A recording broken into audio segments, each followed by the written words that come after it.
Talamasca, The Secret Order Episode 3 doesn't waste any time continuing to build tension in the Immortal universe's latest installment. Coming off the back of a harrowing cliffhanger in Episode 2, this week's installment sees Guy deeply questioning what the Talamasca really want from him. At the same time, the London house, under Jasper's command, gets some deeper exploration, as the layers of the vampire's plan finally start peeling back.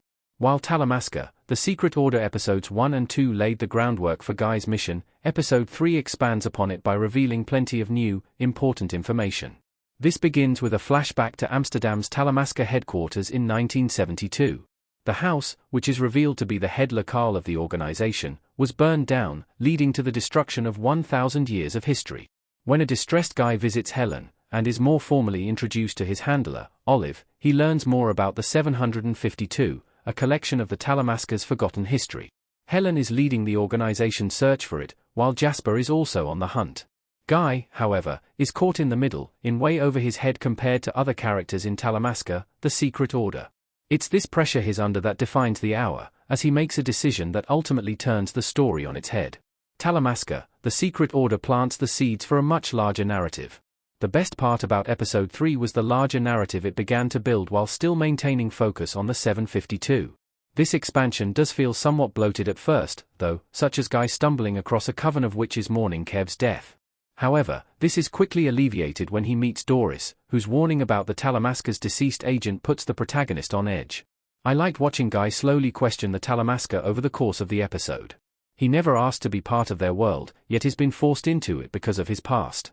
It was engaging to watch him teetering on the edge of quitting and going back to the law firm job waiting for him, emphasized by the number of phone calls he makes throughout the episode. But, even with his questioning of the group, he continues pushing forward, mostly to seek answers about his mother. However, I found it fascinating that his loyalty was derailed after learning of the dead agent. It results in a rather explosive confrontation with Helen at an abandoned Talamasca outpost. It's also here we learn Helen was tested for powers similar to Guy's as a child, but left the facility after it was determined she didn't have any. What's interesting to note is how the show portrays the secrets both Guy and Helen are keeping from one another. Guy often keeps information he learns, such as the whereabouts of the 752, close to his chest. Meanwhile, Helen never tells him about the other girl she was being tested with at the facility. The secrets they both keep put them on even ground. However, it's hard not to feel bad for Guy, considering the life of a Talamasca agent is really just a means to an end for him. Their argument is heated, with Guy learning more about the twisted web of deceit he finds himself in. I was enthralled by how his frustration built as Helen instructed him to infiltrate the group's London branch and get close to Jasper. It all came to a head when she revealed it was too late for him to return to his normal life, a revelation that may cost the characters in Talamasca, The Secret Order dearly. Guy's shocking end twist revels in what makes the Immortal universe is so good. On the other side of the coin, Jasper is continuing his quest for the 752 using the influence he has over the London branch of the Talamasca. It's here that William Fichtner's captivating performance is on full display. The first notable sequence is when he turns a member of the branch into a feral vampire.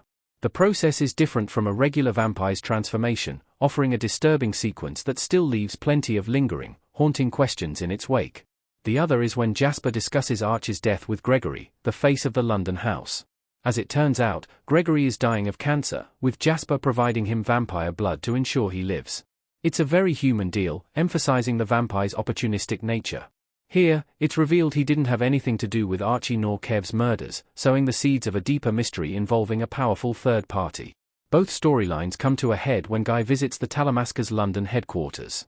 In the best scene of the show thus far, he threatens Jasper to get him to reveal himself, before spilling everything the Talamasca was going to have him do. This ending twist didn't come as a shock to me, considering how little Guy trusted the organization. It also emphasizes how all the main characters in the Immortal universe operate under grey morality, including an everyman like him. Since Talamasca, The Secret Order Episode 3 laid the groundwork for a very different back half of the season, it sounds like Guy is going with his own plan to recover the 752 and learn what happened to his mother. I'm under the impression he'll probably turn on Jasper at the last minute, especially given Olive is watching from outside. But just how exactly everything goes down truly remains to be seen.